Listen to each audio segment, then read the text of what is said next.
J'ai l'intime conviction que le monde est dans ce dramatique état de délabrement, essentiellement pour les raisons que je viens d'évoquer. Ce processus méconnu de compensation égotique, c'est la principale cause profonde du réchauffement climatique, de la destruction des écosystèmes, des guerres, d'une répartition outrageusement injuste des richesses. La démarche écotique compensatoire, elle se manifeste principalement par une quête de pouvoir, d'argent, de biens matériels. Les fléaux les plus graves auxquels l'ensemble du vivant est confronté résultent tous de l'avidité des êtres humains dont l'ego est fragile et en permanente, frénétique et vaine tentative de consolidation.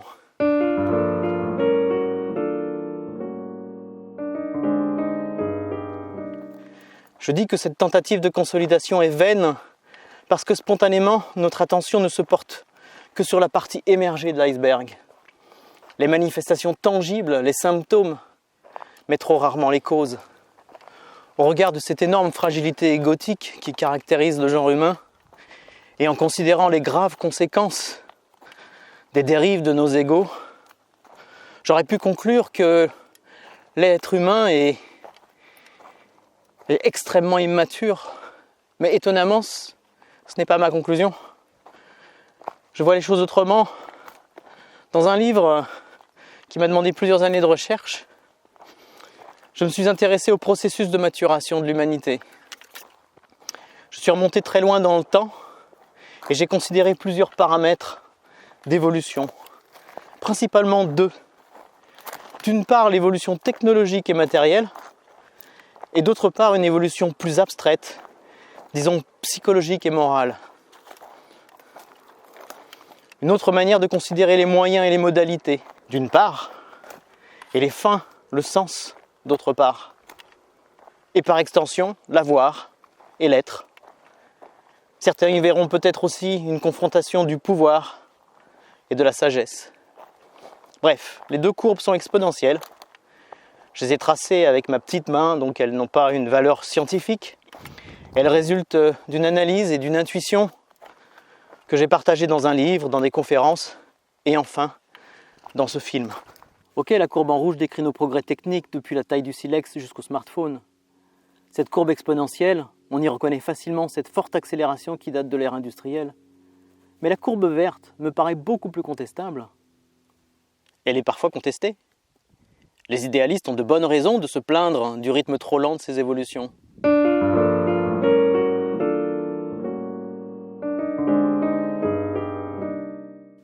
Cette lenteur est très contrariante.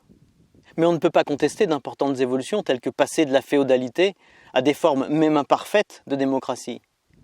L'amélioration du rôle et la place des femmes dans nos sociétés. L'amélioration des conditions de travail. Les décrets des droits humains et les institutions qui les défendent. L'émergence d'une conscience écologique. La prise en compte du psychisme dans la vie des humains, etc.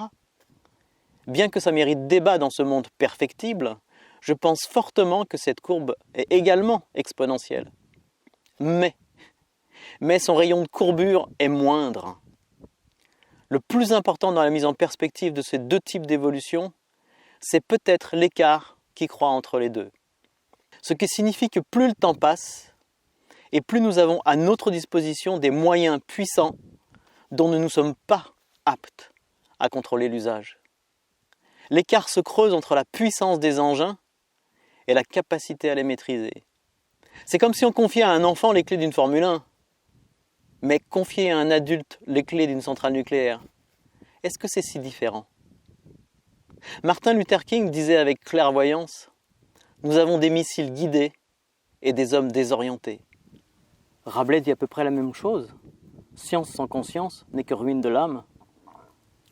Dans le film Fantasia, Walt Disney a rendu populaire cette vieille histoire d'un savant sorcier qui va se reposer en laissant naïvement à portée de main un attribut de son pouvoir. Sous les traits de Mickey, l'apprenti s'empare du chapeau magique et ordonne au balai et au seau de faire à sa place la corvée de nettoyage.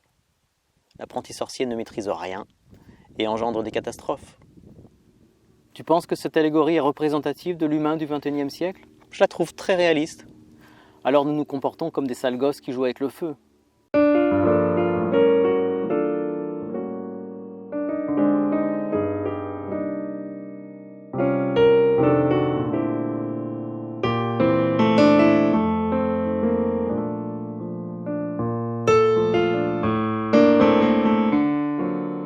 Comme des sales gosses qui jouent avec le feu. Des sales gosses? Non, je dirais plutôt des adolescents. Prendre un coup de hochet sur la tête, ça peut faire mal, mais ça ne tue pas. La menace destructrice de l'enfant est proportionnelle à sa force physique et à sa détention d'objets dangereux. Au fur et à mesure de son développement, l'adolescent mâle prend de la force, du pouvoir. Et son ego adore ça. Est-il besoin de préciser la prépondérance de la masculinité dans le potentiel destructeur du genre humain? La crise mondiale, elle est couillue. Elle est patriarcale. L'humanité actuelle en serait donc à un stade de développement proche de celui de l'adolescence. Mais quel sens ça a de comparer le développement d'un individu avec le développement des quelques milliards d'humains qui ont peuplé la Terre depuis la préhistoire? Je n'ai aucune certitude. Je partage une intuition.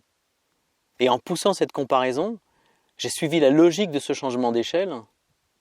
Si on considère qu'aujourd'hui l'humanité adolescente vient de fêter ses 15 ans, alors on peut projeter son évolution au regard des deux courbes dont on a déjà parlé.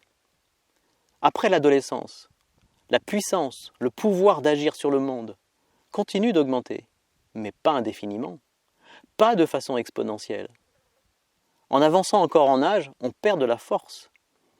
Puis enfin, les courbes se croisent. Et on gagne en sagesse. Je ne décris pas la réalité de tous les individus, je considère une tendance forte de la nature humaine. En vieillissant, on acquiert de l'expérience et du recul sur soi, sur les autres, sur le monde, et parfois sur son ego. On relativise beaucoup de choses.